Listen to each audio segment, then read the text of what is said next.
오늘은 사사기를 봅니다. 사사기. 오늘 하나님께서 저희에게 주시는 말씀은 사사기 3장 1절부터 11절까지의 말씀입니다.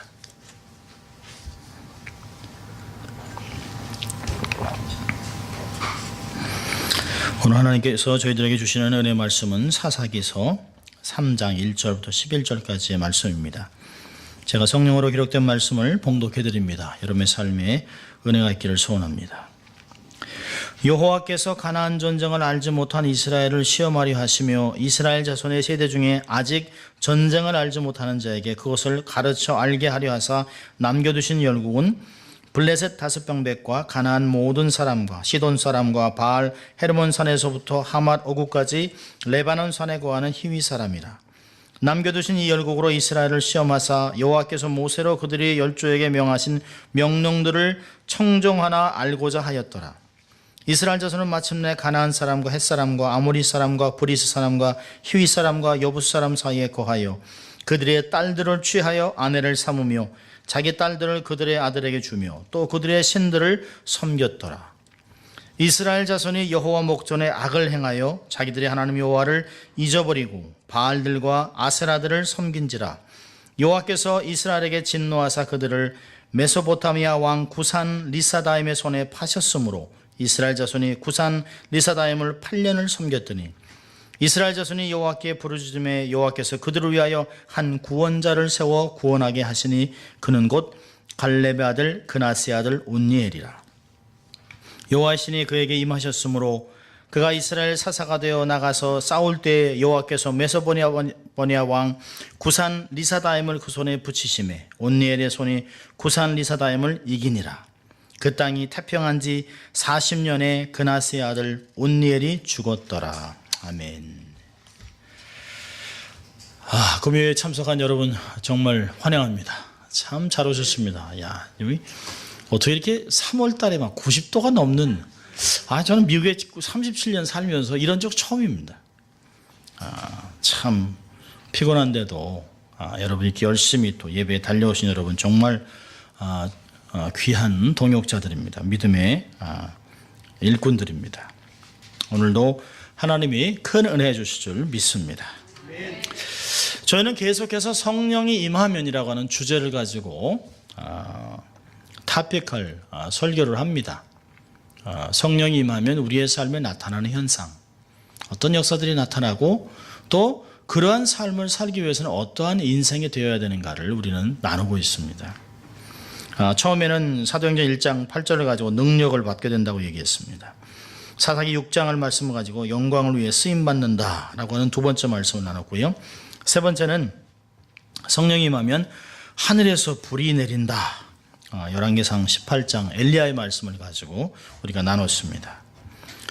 네 번째로는 지난주에 본 것은 열왕기하 3장을 가지고 계시의 말씀이 임한다라고 하는 말씀을 보았습니다. 예배 전쟁 이런 것들을 보았습니다. 오늘은 다섯 번째 말씀으로 구원 역사를 주도한다라고 하는 것입니다. 구원 역사를 주도하는 인생이 된다는 제목으로 은혜를 받으려고 합니다. 사사기서는 참 좋은 책이기도 하지만 사사기는 마치 우리들의 삶 속에 이렇게 거울과 같습니다. 거울. 그래서 이렇게 들여다보면 마치 이게 도대체 어떻게 사람들이 이렇게 살 수 있을까라고 하면서도 저는 소리가 안 들립니다. 그 사사시대의 그 본격적인 개막이 사실은 오늘 본문부터 시작되는데요. 이 사사기를 보면 어떻게 이 택한 백성이 이렇게 삶을 살았을까 하는 생각을 합니다. 그 사사시대의 본격적인 개막을 본문부터 시작합니다. 이스라엘 역사는 소수에 의해 이루어지고 있는 것을 우리는 볼 수 있습니다. 사실 현재의 역사도 마찬가지죠. 하나님이 대다수의 사람들과 동행하느냐? 그렇지 않습니다. 역사는 하나님께 헌신된 소수의 사람에 의해서 역사는 주도되고 있습니다. 예수님이 말씀하신 게 맞죠? 좁지만 협착하지만 생명의 길로 인도하는 그 길을 택하라 얘기하셨습니다. 그리고 그 길을 따라 걸어간 사람들의 뒤를 따라 역사의 발자취가 만들어지게 되어 있습니다. 결코 모든 사람이 가는 넓은 길, 어떤 사람이나 다양한 사람들이 갔던 그런 길이 아닙니다. 결코.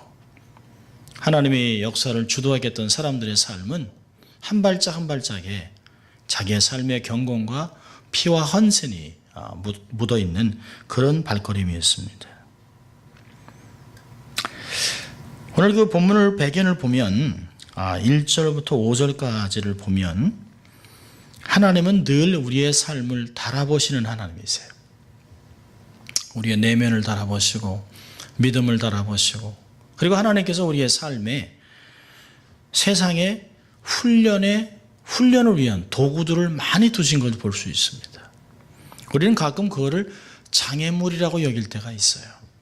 여러분, 장애물 경기는 필요 없는 것을 둔 것이 아닙니다. 우리로 하여금 뛰어넘고 그것을 통해서 더 강한 자가 되도록 하는 것입니다. 여러분, 하나님은 우리에게 축복과 번영, 평안함, 또 평안함만을 주는 하나님이 아닙니다. 어떤 면에서는 축복과 평안은 우리의 삶의 믿음의 결과물이죠. 우리는 가끔 오해하는 것이 있어요. 우리는 그저 믿음으로 그냥 쟁취하는 것이 아니라 그저 앉아서 떨어지는 것을 받아 누리려고 하는 그런 안일한 마음들이 우리에게 있습니다. 그냥 하나님의 축복을 거저 얻으려고 하는 것은 잘못된 신앙관입니다. 하나님이 우리에게 주신 축복의 대부분은, 어떤 면에서는 99.9%는 다 믿음으로 쟁취해야 되는 것입니다. 여러분, 출애굽도 결단을 하고 나온 사람만 가나안 땅으로 들어갑니다. 광야를 들어선 사람도 믿음에 순종한 사람들만 약속의 땅에 들어갔습니다. 믿음으로 요단강에 발을 들여놨을 때 갈라졌습니다. 또 여리고 성도 그냥 무너진 것이 아니에요. 믿음으로 순종했을 때, 성이 무너졌을 때 가만히 있어 얻은 것이 아니죠. 성이 무너질 때 그들과 함성과 함께 그 성을 정복했습니다. 공략했습니다. 그래서 얻은 것입니다. 우리는 가끔 열심히 기도만 하면 모든 것이 이루어질 것이다 라고 생각하지만 틀린 말은 아닙니다. 틀린 말은 아닙니다만은 우리가 기도하면서 놓치지 말아야 될 것은 기도하면서 반드시 깨달아야 됩니다. 반드시 지혜를 얻어야 합니다. 그리고 기회를 선용하고 하나님의 때를 분별해서 하나님의 의도하신 것을 삶에서 이루어낼 때만 하나님의 축복이 온전한 축복이 됩니다. 아무것도 하지 않고 기도만 하면 다 되는 것이 아닙니다.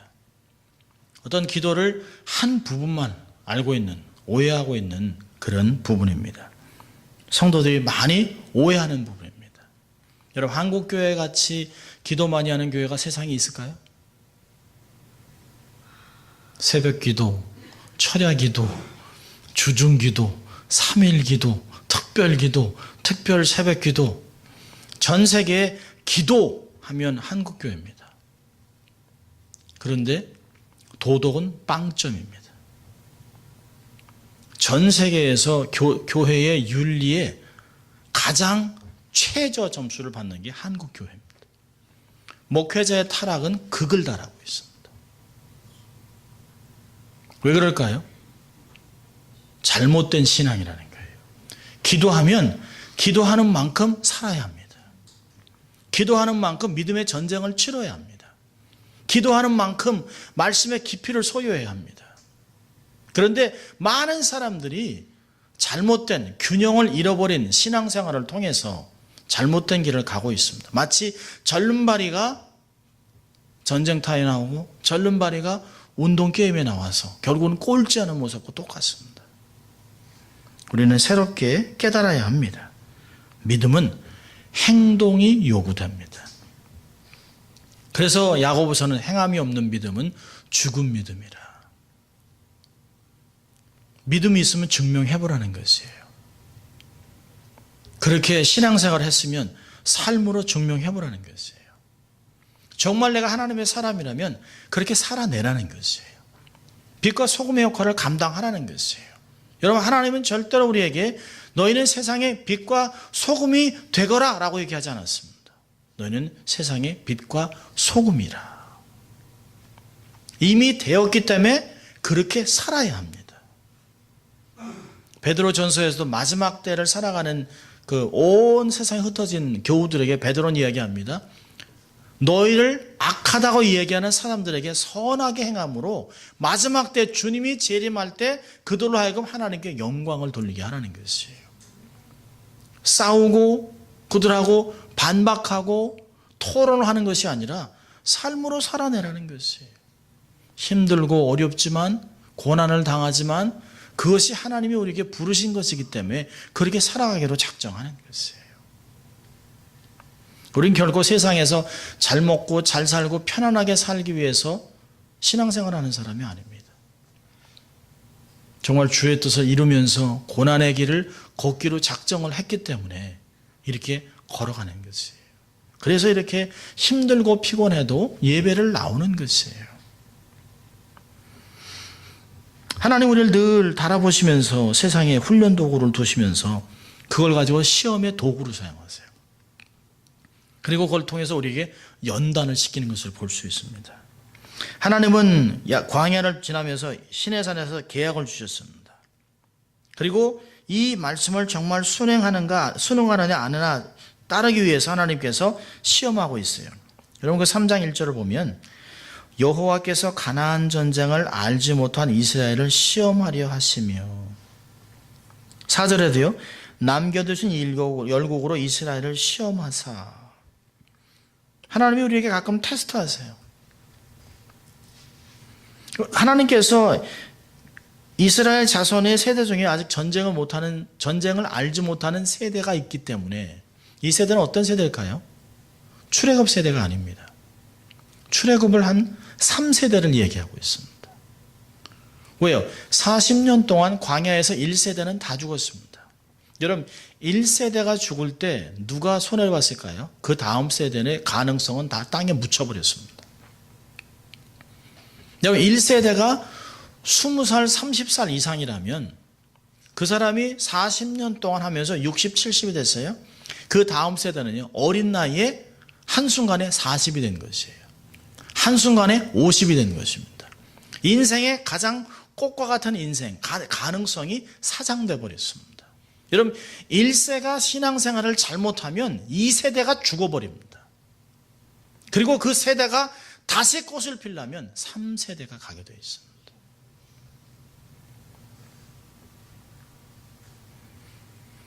가나안 전쟁을 알지 못하는 그 이스라엘 사람들을 하나님 시험하시고요. 또 2절에 보면 그들에게 전쟁을 하는 법을 가르치기 위해서입니다. 여러분 전쟁은 뭘까요? 어떤 무기로 전쟁하는 것이 아니라 하나님의 도움으로 어떻게 하면 성공하고 승리하는 전쟁을 이끌 수 있는가, 그걸 배우는 것이에요. 영적 전쟁, 성전을 배우는 것이에요. 하나님이 그렇게 전쟁을 가르치기 위해서 또 사람들의 마음 안에 정말 하나님을 사랑하고 하나님의 말씀을 순종하고 하나님을 경외하는 것이 있는가를 보기 위해서 이들의 삶 안에 이방인들을 두셨습니다. 여러분 이방인이 있는 것은 두 가지 원인입니다. 하나는 뭐냐면 이스라엘 백성들이 쫓아내지 않았습니다. 오래전에 여호수아를 강의를 했어요. 2002년인가요? 2002년에 본교에서 여호수아서를 강의했습니다. 그때 말씀을 나눈 걸 보면 이 여호수아 전체가 그러죠. 그들이 쫓아내지 않았습니다. 쫓아내지 못한 것이 아니에요. 쫓아내지 않았습니다. 불편한 거예요. 또 뭐 어떤 면일까요? 이 정도 땅이면 살 수 있어요. 더 그들을 쫓아내지도 않아도 돼요. 여러분 우리 안에 안타까운 점이 뭘까요? 하나님이 악으로 보는 것을 우리는 민망하게 여기는 거예요. 하나님이 악을 보는 것은 우리가 긍휼을 베풀면 안 됩니다. 근데 이스라엘 사람들이 하나님이 악으로 보는 것을 긍휼히 여겼습니다. 하나님이 완전 정복하고 씨를 말려서 완전히 없애라고 얘기했는데 하나님이 100을 주셨는데 70만 갖고도 만족합니다. 최선을 주셨는데 차선으로 만족하고 있습니다. 그래서 하나님이 그들을 그 땅에 그대로 두셨습니다. 그리고 너희들이 이 민족들을 어떻게 할 것인가를 내가 보겠다라고 얘기하세요.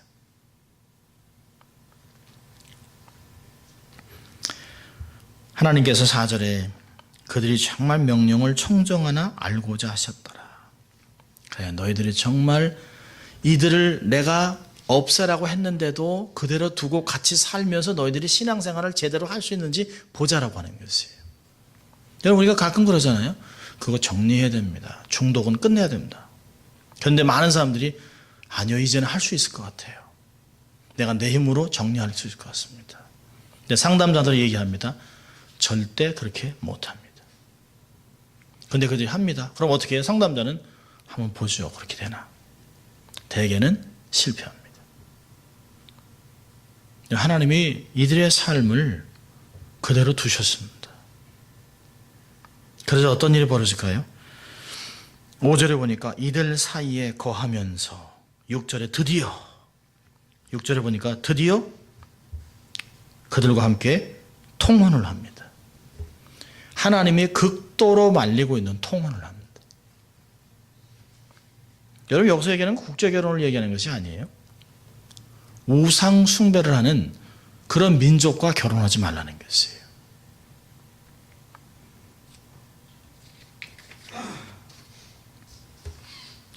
그들이 딸을 취하여 아내를 삼고 자기 딸들을 그 아들에게 주며 또 그들의 신을 섬겼더라. 거기에 기가 있는 거예요.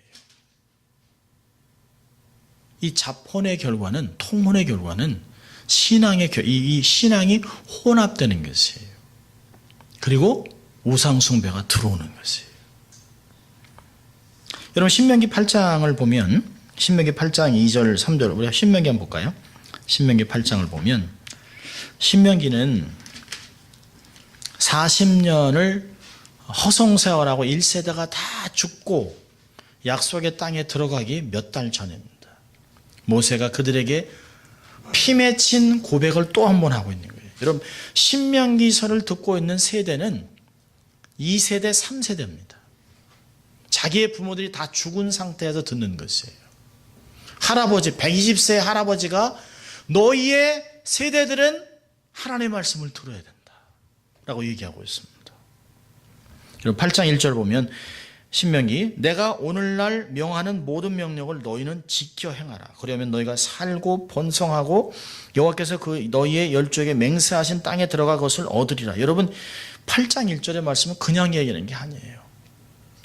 이 말을 하면서 모세 눈에 피눈물이 맺혔는지 몰라요. 나와 함께했던 너희 아비들은 다 죽었다. 너희들은 그렇게 되지 말아라. 그런 의도가 있는 것이에요. 그래서 2절에 얘기하죠.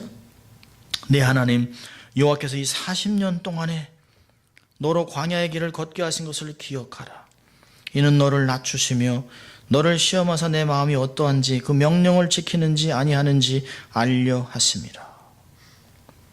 3절의 뒤에도 보면 모든 말씀으로 사람이 떡으로만 사는 것이 아니요 여호와 입에서 나오는 모든 말씀으로 사는 줄을 너희로 알게 하려 하심이니라. 하나님이 그렇게 말씀하셨어요. 16절로 가보세요. 똑같은 말을 또 합니다. 내 열조도 알지 못하던 만나를 광야에서 내게 먹이셨나니 이는 다 너를 낮추시며 너를 시험하사 마침내 내게 복을 주려 하시면이라. 또 두렵건대 내가 내 마음에 이르기를 내 능과 내 손의 힘으로 내가 이 재물을 얻었다 할까 하노라. 내 하나님 여호와를 기억하라.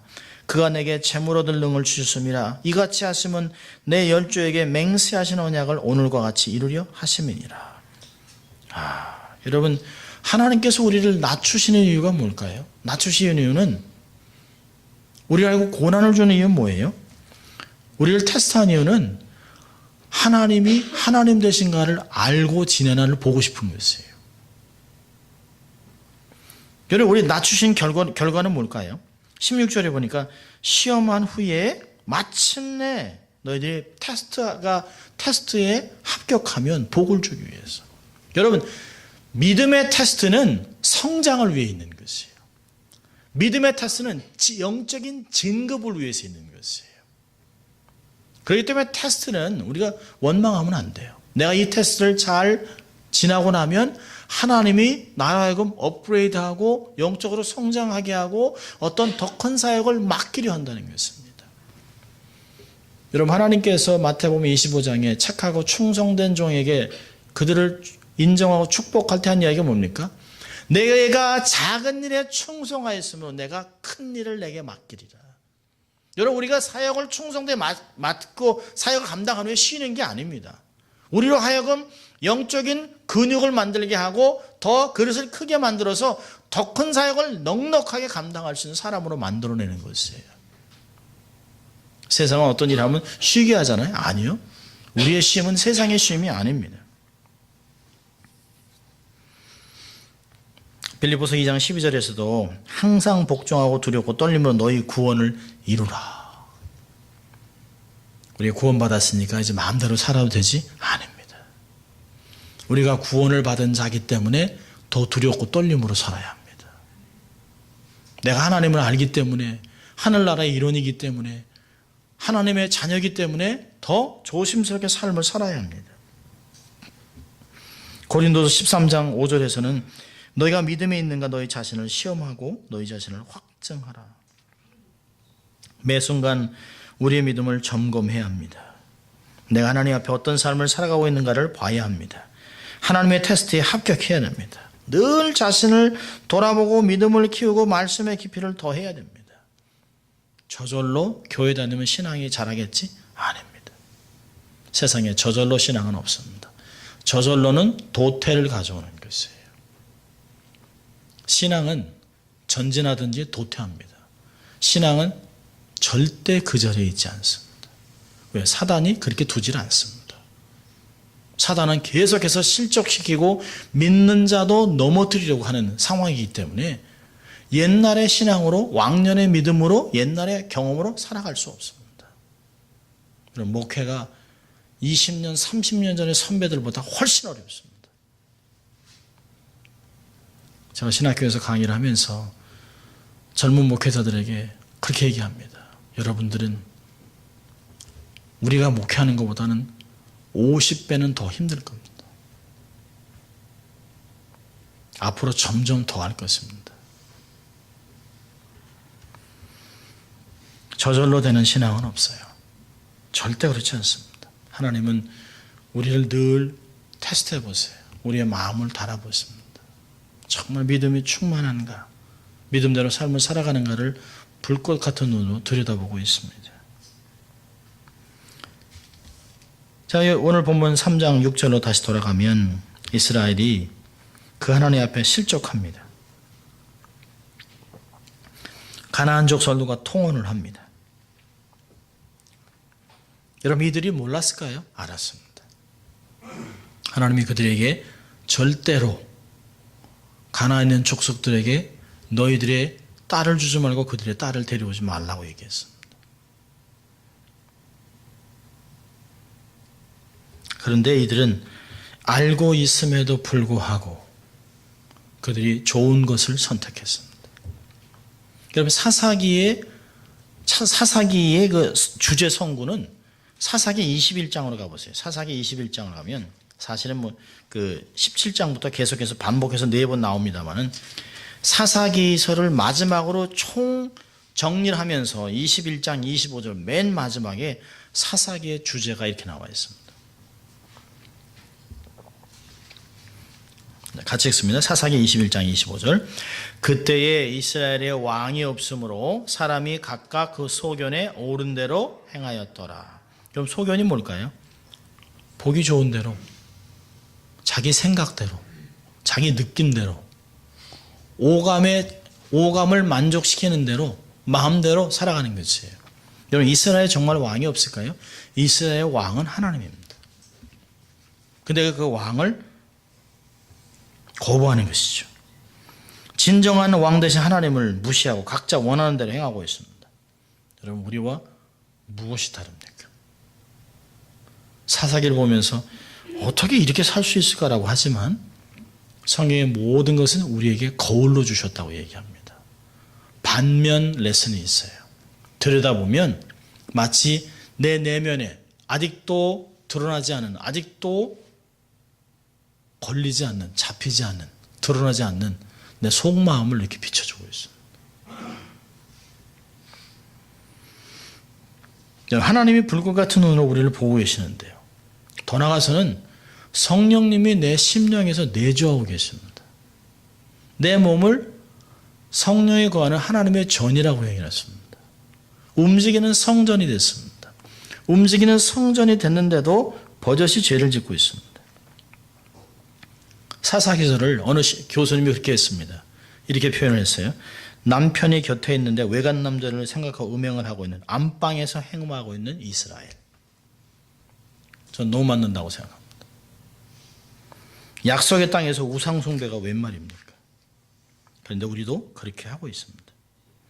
하나님의 구원을 경험하고 거룩한 사역의 부르심을 받은 목회자가, 직분자가, 성도가 못할 짓을 하고 있습니다. 해서는 안 되는, 손을 대지 말아야 되는 것, 말하지 말아야 되는 것 하고 있습니다. 입이 10개라도 할 말이 없습니다. 여러분, 성경은 숨겨진 우리의 내면을 고발하고 있습니다. 성경은 우리에게 손가락을 제시하면서 너의 내면을 보자라고 얘기합니다. 여러분, 사사기에 등장하는 패턴이 있습니다. 여러분 2장으로 가보세요. 사사기 2장 10절부터 보면 사사기에 7번이나 등장하는 패턴이 있습니다. 이 패턴은 하강 곡선을 긋습니다. 그리고 완벽한 타락을 드러냅니다. 자, 사사기 2장 10절을 보세요. 2장 10절에 그 세대 사람도 다 그 열조에게로 돌아갔고 그 후에 일어난 다른 세대는 여호와를 알지 못하며 여호와께서 이스라엘에 행하신 일도 알지 못하였더라. 자, 그러면서 나타나는 게 뭐예요? 첫째로 이스라엘 자손이 여호와의 목전에 악을 행하여. 그게 첫 번째입니다. 범죄함입니다. 이스라엘 자손이 여호와 앞에서 목전에서 악을 행합니다. 범죄. 그게 뭐예요? 내용이 바알을 섬기고 여호와를 버리고.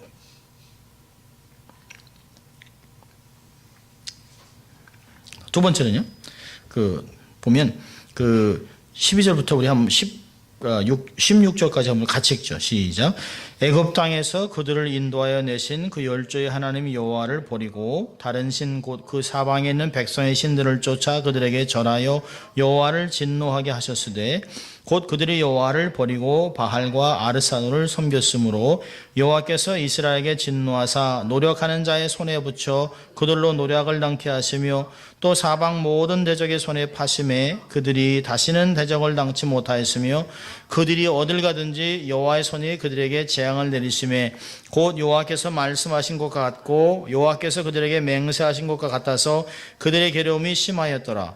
여호와께서 사사를 세우사 노력하는 자의 손에서 그들을 건져내게 하셨으나 그들이 그 사사도 청종치 아니하고 돌이켜 다른 신들을 음란하듯 쫓아 그들에게 절하고 여호와의 명령을 순종하던 그 열조에 행한 길을 속히 지우쳐 떠나서 그와 같이 행치 아니하였더라.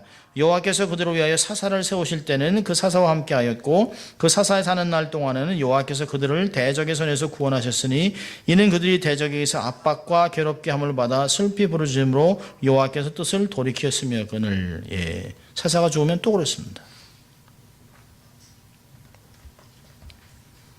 범죄했어요. 12절에 보니까 여호와께서 진노하십니다. 하나님이 진노하니까 이방인의 손에 붙여버렸습니다. 재앙을 내립니다. 그러니까 18절에 보니까 울어요. 부르짖습니다. 대적의 압박과 괴롭힘 속에서 슬피 울고 부르짖어요. 그러니까 하나님이 사사를 세웁니다. 태평성서를 누려요. 그게 패턴이에요. 범죄, 하나님의 진노, 부르짖음, 사사를 세워서 구원하고 그리고 태평성서를 누립니다. 여러분 3장으로 가보세요. 본문을 보면 동일한 패턴이 등장합니다. 7절 보세요. 이스라엘 자손이 여호와 목전에 악을 행하여. 자기들의 하나님 여호와를 잊어버리고 바알과 아세라를 섬겼습니다. 아주 적극적입니다. 8절에는요. 하나님의 진노. 메소포타미아 왕 구산 리사다임의 손에 팔아버립니다. 8년 동안 고생합니다. 9절에요. 이스라엘 자손이 여호와께 부르짖습니다. 네 번째로요. 9절 10절 보니까 한 구원자를 세웁니다. 그리고 온니엘이 이기고 나니까 땅이 태평성세합니다. 40년 동안 11절에 그 땅이 태평한 지 40년에 이렇게 똑같은 것을 반복을 7번을 합니다. 그러면서 아주 구체적으로 완전한 타락을 이뤄냅니다. 16장까지.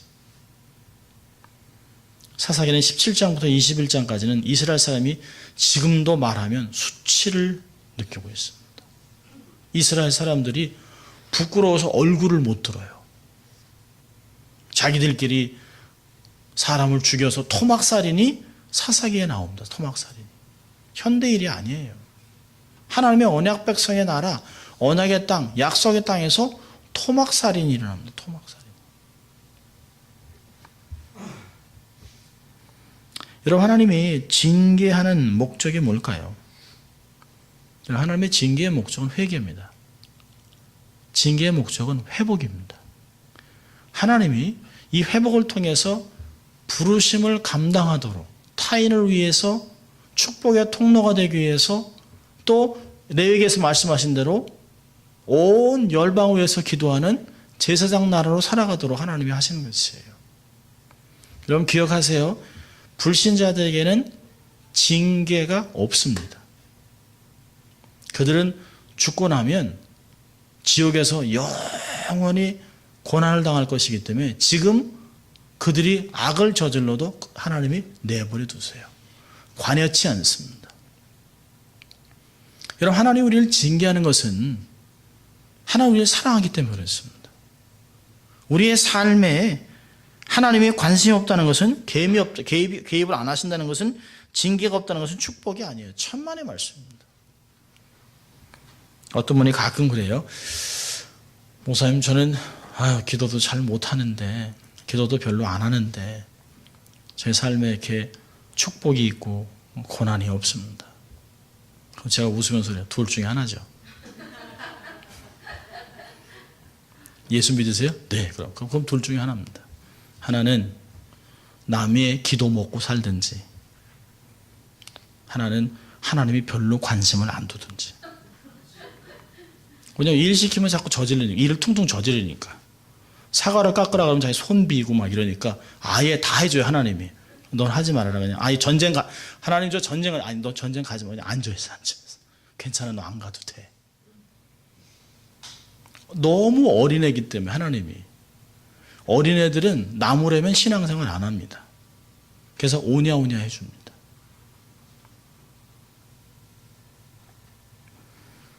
여러분, 어떤 사람이 정말 하나님의 사람일까요?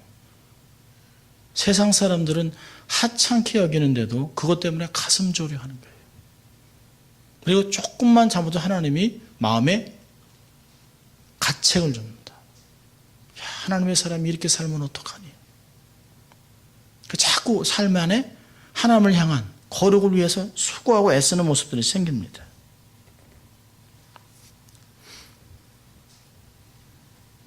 하나님의 징계가 있는 것이 복입니다.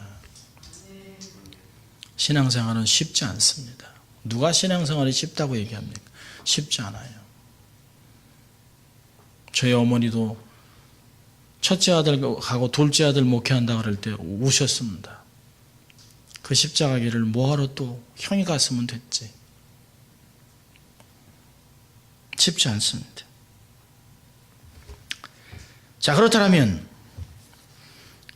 이스라엘을 구원하는 여호와의 신이 임했던 하나님께 붙잡혀 쓰임받은 온니엘은 누굽니까?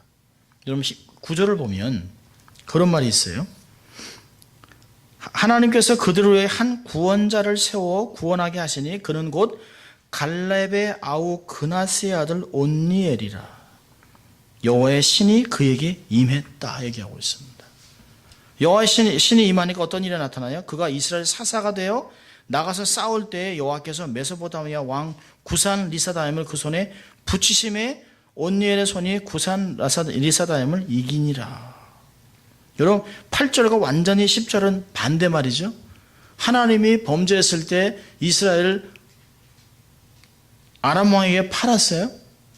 하나님의 사람이 돌아오니까 반대로 그들을 이스라엘 사람의 손에 붙여버렸습니다. 하나님의 나를 원수의 손에 붙이느냐, 원수를 우리의 손에 붙여주느냐, 거기에 승패가 있는 것이에요. 전쟁은 무기가 많으냐 사람이 많으냐가 아닙니다. 누가 하나님 편에 서 있느냐, 하나님이 누구 편에서 역사하느냐에 따라 전쟁의 승패가 갈라지는 것이에요. 이스라엘을 구원한 여호와의 신이 임했던 하나님께 붙잡힘을 받았던 운니엘은 누구인가? 오늘의 말씀입니다. 하나님의 주권적으로 부족하고 연약한 인생들을 들어서 사용하지요. 우리가 히브리서 11장을 통해서 봤습니다. 참 연약하고 약점도 많고 정말 지극히 평범한 사람임에도 불구하고 하나님이 그들을 사용했지만 한 가지 동일한 것이 있어요. 그들에겐 믿음이 있었습니다. 그들은 하나님을 향한 마음이 있었습니다. 거룩한 소원들이 있었습니다. 자, 오늘 하나님의 여호와의 신이 임한 온니엘은 누구냐는 것이에요. 저는 세 가지만 보려고 합니다. 원래 많습니다만은 이게 책들을 보고 연구하다 보니까 굉장히 많아요. 온니엘은 정말 연구해 볼 만한 사람입니다. 첫째로는요, 믿음의 가정에서 성장했습니다. 구절을 보면 독특하게 그 온니엘을 소개합니다. 갈렙의 아우 그나스의 아들 온니엘. 여러분, 부모를 언급하는 경우는 많지만 아버지의 형제의 이름을 소개하는 경우는 없습니다. 온니엘의 경우에는 특이하게 인물 소개의 초점에 누가 있어요? 갈렙이 있습니다. 갈렙을 통해 온니엘이 하나님의 구원자가 되셨던 성장 과정을 얘기하고 있습니다. 그의 성장 과정에 가장 중추적인 역할하고 영향력을 줬던 사람이 누구냐? 갈렙이라고 하는 것입니다. 갈렙은 모세가 가나안 땅을 정탐하도록 보낸 12명의 스파이 중 여호수아와 함께 유일하게 믿음으로 긍정적인 보고를 한 사람입니다. 어려운 상황 속에서도 하나님 안에 긍정과 희망을 가진 사람이었어요. 85세가 됐어도 하나님이 함께하면 능히 전쟁을 이길 수 있다. 가장 힘든 안악족 속에 있는 헤브론 산지를 달라고 얘기하고 그것을 정복해서 그곳에서 사실 유다 백성들이 큰 성읍들을 일으켰습니다. 온니엘은 하나님과 함께하는 신앙의 모델 갈렙을 본받아 자랐습니다. 그랬기에 이스라엘의 첫 번째 사사가 될 수 있었습니다. 그 얘기는 뭘까요?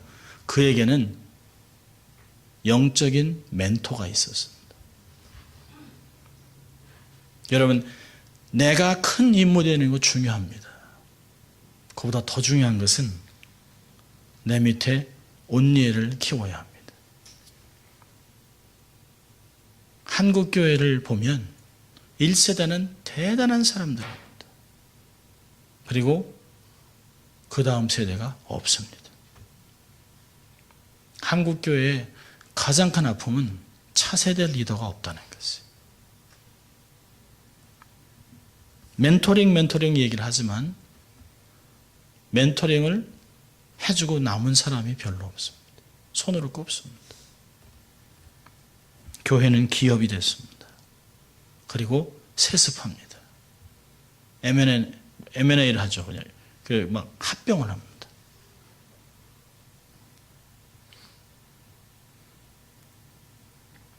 우리는 영적인 갈렙이 되어야 되겠지만 온니엘을 키우는 사람이 되어야 합니다. 저는 가끔 이 말씀을 생각하면서 우리 아들과 딸들을 생각합니다. 목사의 딸로 목사의 아들로 자랐습니다. 하지만 과연 그들이 온니엘이 될 수 있을까? 아버지가 목사라는 걸 알지만 정말 아버지가 섬겼던 그 하나님을 그들의 삶 속에 정말 아버지가 섬겼던 것보다 더 뛰어난 모습으로 하나님을 섬길 것인가? 늘 삶의 퀘스천입니다. 그런 걸 보면 나는 목사로만 살았지 갈렙으로 살지 못하는 것이에요. 아버지로 살았지만 영적인 멘토로 살지는 못했습니다. 우리는 장로로, 집사로, 권사로 살아가는 그것이 중요한 것이 아니라 하나님이 내게 맡겨놓은 자녀들에게 영적인 멘토가 되는 게 너무 중요합니다. 온니엘은 영적인 멘토링을 받으며 성장했습니다. 두 번째로 온니엘은 어떤 사람일까요? 말씀을 순종하는 사람입니다. 여러분, 온니엘은 어려서부터 믿음의 사람인 갈렙과 함께 생활하면서 자연스럽게 그를 닮아갔습니다. 그의 믿음, 그의 가치관, 습관, 삶의 태도, 말하는 것, 진취적인 삶, 긍정적인 것, 미래지향적인 삶. 그러나 무엇보다도 갈렙의 하나님 말씀을 순종하는 삶을 습득했습니다.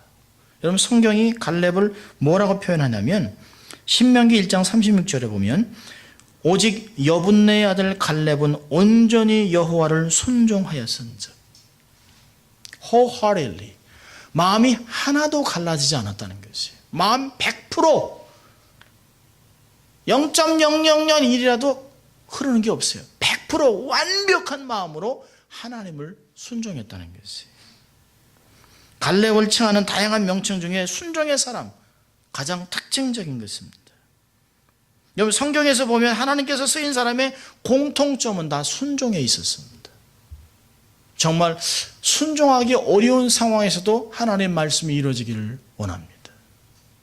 나는 부족하고 연약하지만 하나님이 그렇게 말씀하신다면 제가 그렇게 하겠습니다. 그렇게 순종했던 사람들을 하나님이 사용했습니다. 여러분, 우리는 하나님의 뜻을 다 알 수 있는 사람이 아닙니다. 하나님의 뜻을 다 알고 섬기는 사람은 없습니다. 우리가 하나님의 말씀을 다 알 수 없지만, 다 이해할 수 없지만 하나님이 말씀하셨기 때문에 순종하기로 결정하는 것이에요. 그분의 말씀을 신뢰하고 그분의 말씀을 쫓아서 한 발짝 한 발짝 그분의 말씀이 내 발등상이기 때문에 한 발짝 한 발짝 옮겨갔던 그 사람들을 하나님이 순종한 사람에게 요단강을 갈라주셨습니다. 홍해를 건너게 해주셨어요. 순종했던 사람들을 통해 하나님은 사역의 길을 열어주셨습니다. 하나님께서 이스라엘 백성을 광야에서 40년 동안 돌게 하시면서 훈련했던 것도 역시 사람은 떡으로만 사는 것이 아니라 여호와의 입에서 나오는 모든 말씀으로 사는 것을 알기 위한 것입니다. 문제는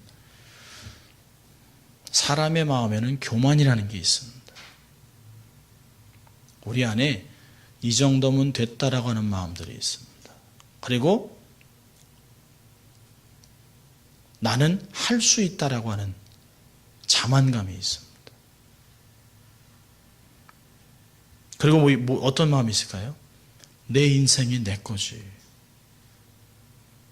이제까지 이렇게 살았으면 보상 심리가 작동을 합니다.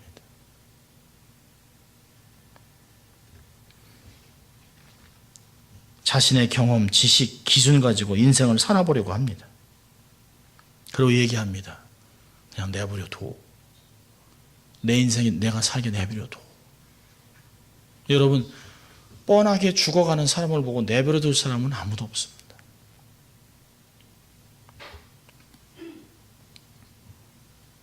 하나님 보시기에 그것이 삶의 기준이 될 수 없기 때문에 하나님이 그를 꺾어서라도 사용하는 것이에요. 그래서 하나님이 우리의 잘 나가는 길을 꺾는 것이에요. 소위 자신감을 꺾는 것이에요. 우리는 스스로 무릎을 꿇는 사람이 아니기 때문에 하나님이 고난의 몽둥이를 쳐서 우리의 무릎을 꿇게 하는 것이에요. 하나님은 당신의 말씀을 정말 무식할 정도로 순종하는 사람들을 사용하세요. 그리고 그들에게 길을 열어주셨습니다. 어리석다라고 하지만 그 길이 바른 길이었다는 것을 역사가 증명해 주고 있습니다. 자신의 자존심을 세우고 다 하고 싶은 일을 다 하면서 주님을 따라갈 수 있는 사람은 없습니다. 내 자신도 내려놓고 내 지식도 내려놓고 자기가 이제까지 경험했던 모든 것 내려놓고 하나님만 바라보는 사람만 하나님을 따라갈 수 있습니다. 하나님은 순종하는 사람을 사용합니다. 요한 칼빈은 그렇게 얘기했습니다. 하나님의 사람은 말씀이 가라고 하는 데까지 가고 말씀이 서라고 하는 곳에 서야 된다. 근데 우리는 우리 마음대로 악셀을 밟습니다. 스탑 사인이 있어도 밟고 지나가려고 합니다. 왜요? 우리가 급해요. 가라고 하는데도 늦장을 부립니다. 말씀이 가라고 하는데도 내가 가기 싫은 거예요. 이 정도 안 가도 되는 것이. 여러분 삶에 여러분 자동차에서 악셀과 브레이크가 엑셀레이터하고 브레이크가 고장난 차를 누가 타고 싶습니까? 성경에는 스탑과 고 두 가지 사인밖에 없어요. 순종이 무엇보다 중요합니다. 말씀에 철저히 순종한 사람을 하나님이 사용합니다. 갈렙은 온전히 여호와를 순종하였다. 그걸 보고 갈렙이 얘기하는 말을 따라 순종하는 것을 배웠습니다. 자, 세 번째로는요. 세 번째는 도전하는 사람입니다. 여러분 온니엘이 사사로 부름받았을 때 그의 나이가 몇 살이었을까요? 80살입니다. 우리 성경을 계산하지 않고 읽습니다. 여호수아가 죽었을 때 여호수아와 함께 있던 갈렙이 85살이었습니다. 그때 온니엘이 50살쯤 됐습니다. 그런데 여호수아가 죽은 지 30년이 됐다면 온니엘은 이미 80세가 넘었습니다. 80살에 하나님의 부름받은 사람은 어이없습니다. 여러분 온니엘은요 이미 갈렙과 함께 굉장한 전과를 많이 올렸습니다. 개척시대에 누구도 바꿀 수 없는 엄청난 승리들을 거두었기 때문에 백성들이 이미 지도자로 존경하고 있습니다. 80살이면 더 이상 전쟁에 껴들 필요가 없어요. 남은 여생을 평안히 마감할 수 있습니다. 백성들에게 존경을 받고 사랑을 받고 있던 터라 굳이 자기가 전쟁에 나갈 이유가 없습니다. 그런데 10절은 그가 이스라엘 사사가 되어 나가서 싸울 때라고 얘기하고 있습니다.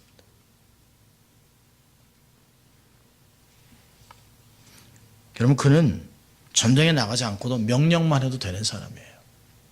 말만 해도 되는 사람입니다. 하나님이 내게 능력을 주셨다 해도 사람들이 다 이해합니다. 그런데 그가 하나님의 영이 임하자 나이를 뛰어넘습니다. 이 나이에 내가 그러지 않습니다. 나이는 숫자에 불과한 것이에요. 마치 갈렙과 비슷한 모습이 나오지 않습니까? 85세에 하나님이 나와 함께하면 능히 전쟁을 이길 수 있다. 이런 80세가 된 노장이 갑옷을 입고 나갑니다. 그리고 승승장구합니다. 하나님의 영이 함께했기 때문에 그는 이런 삶을 살아갈 수 있었습니다. 오히려 하나님 말씀에 순종하고 하나님이 자기의 삼촌과 함께했던 하나님의 역사 85세에도 하나님이 나와 함께하면 내 저 산지를 택할 수 있다. 그리고 전쟁에 함께 나가 이겼던 그것을 보았던 사람입니다. 여러분 이 사람의 도전은 무모한 것이 아니에요. 온니엘의 도전은 하나님을 신뢰하기 때문에 하나님과 함께하면 능히 승리할 것을 믿기 때문에 하나님의 영이 자기의 삶에 이미 임했기 때문에 그는 그 나이에 나가는 것이에요. 나가서 싸우는 것입니다.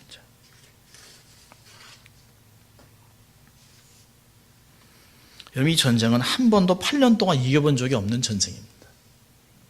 8년 동안 아람에게 구산 리사다임의 손에 팔려서 8년을 섬겼습니다. 여러분 8년 동안 이스라엘 백성들의 마음은 어떨까요? 피해자입니다. 피해자. 이길 수 없다는 거예요. 패배의식으로 가득 차 있습니다. 그런데 유일하게 한 사람, 하나님의 영이 임한 한 사람, 성령이 삶에 임한 그 사람은 80세에도 노구로 이끌고 앞서서 전쟁을 치릅니다. 그런데 놀라운 것은 젊은 사람이 앞서지 않습니다. 하나님의 신이, 여호와의 신이 임한 사람이 앞서 전쟁을 치를 때 그의 손에 하나님이 적군을 붙여놓습니다. 여러분 그 메소포타미아 왕 구사한 리사다임의 이름이 갑절의 사악함입니다. 갑절의 사악함. 얼마나 악한 사람이었으면 이름이 그렇습니까? 그의 영향력은 너무너무 강했습니다. 얼마나 힘들었으면 사람들이 백성들이 부르짖고 울부짖고 하나님께 도와달라고 이렇게 8년 동안을 울었겠습니까? 근데 이런 악한 사람에게도 여호와의 신이 임하니까 능히 이길 수 있습니다. 하나님 앞에 새로운 것에 대한 도전의 의식이 없다면 할 수 없습니다. 자신으로 인해 민족이 하나님 앞에 바로 서고 평안을 얻을 수 있다면 자신의 삶을 희생하는 것이에요. 여러분 우리의 삶 속에 도전이 없는 곳에 이루어진 것은 아무것도 없습니다. 도전하며 산다는 것은 어렵습니다. 여러분 왜 우리의 삶에 도전이 없을까요? 첫째로 타상에 젖어 있습니다. 안주하고 싶은 마음이 많습니다. 둘째로는 대강대강주의에 빠져 있습니다. 그럭저럭 사는 것이에요. 매일매일의 삶이 그럭저럭 사는 것이에요. 세 번째로는 인간의 본성적인 악한 마음이 있습니다. 도전을 싫어합니다. 네 번째로는 도전받기를 싫어합니다. 여러분 우리는 이런 것들과 싸우기 위해서 도전해야 합니다. 도전은 누구에게나 두렵습니다.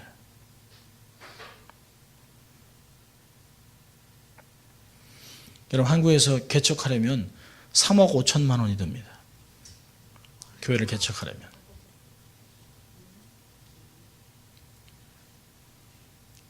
이 미국에서도요. 개척하려면 몇만 불이 듭니다. 쉽지 않습니다. 그러나 도전하는 사람만 사역을 하는 것이에요.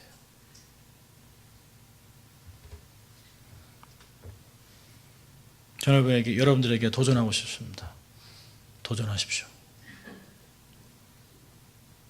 하나님과 함께 세상에 도전하십시오.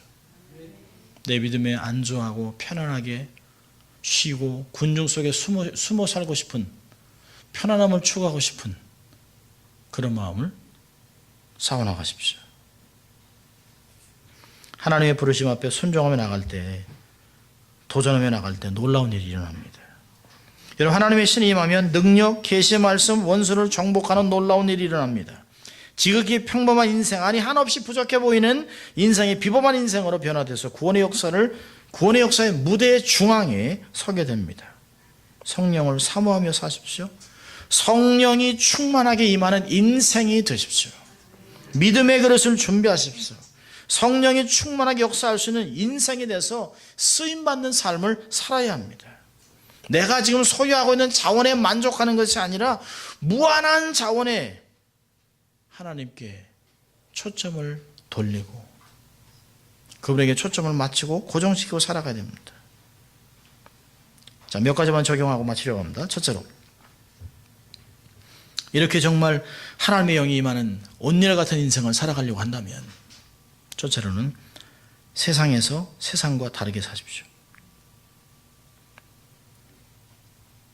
세상과 다르게 사십시오. 어떤 상황에서도 불평과 원망하지 마십시오. 다르게 살기 위해서 자신을 매 순간 성찰하십시오. 돌아보십시오. 내가 믿음에 있는가? 나이에 속지 마십시오. 나이는 숫자에 불과한 것이에요. 내 나이 70에 내 나이가 어때서? 가장 좋은 나이입니다. 70이든 80이든 90이든 하나님께 쓰임받는 그때가 가장 좋은 나이입니다. 두 번째는요, 하나님과 그분의 말씀에 절대적으로 순종하십시오. 하나님은 제사보다 순종을 좋아하십니다. 세 번째로는 하나님만 소망하십시오. 저는 한국말 이 좋아해요. 기대하고 기다리라. 큰 일을 기대하고 큰 하나님께 큰 것을 기대하고 기다리십시오. 시편 53편 2절은 이렇게 이야기합니다. 하나님이 하늘에서 인생을 굽어 살피사 지각이 있는 자와 하나님을 찾는 자가 있는가 보려 하신지. 그리고 자기를 향한 자에게 능력을 주신다고 역대하 16장 9절은 이야기합니다. 하나님이 찾으시는 그 사람, 하나님이 기름 붓기로 작정한 그 사람, 하나님의 영이 우리의 삶에 임하는, 여호와의 신이 임하는 인생이 되셔서 구원의 역사의 무대에 서는, 많은 사람을 살리고 영광스럽게 하는 주의 사람에게 평강을 나눠주는 인생이 될 수 있기를 주의 이름으로 축원합니다. 기도하겠습니다. 하나님 아버지 감사합니다. 오늘도 하나님 말씀을 통해서 우리가 어떤 삶을 살아가야 될지 도전하신 주님 감사합니다. 여호와의 신이 함께 하심으로 놀라운 역사를 이뤘던 온열과 같은 인생을 살기 위하여 우리가 어떤 삶을 살아갈지 하나님 또 깨닫게 하시고, 지각이 있고 하나님 말씀에 절대적으로 순종하고 하나님만 바라보는 삶을 살게 하심으로 우리와 가정과 교회와 사회를 살리는 귀한 인생이 될 수 있도록 하나님 축복하여 주시옵소서. 감사하고 예수님 이름으로 기도합니다. 아멘.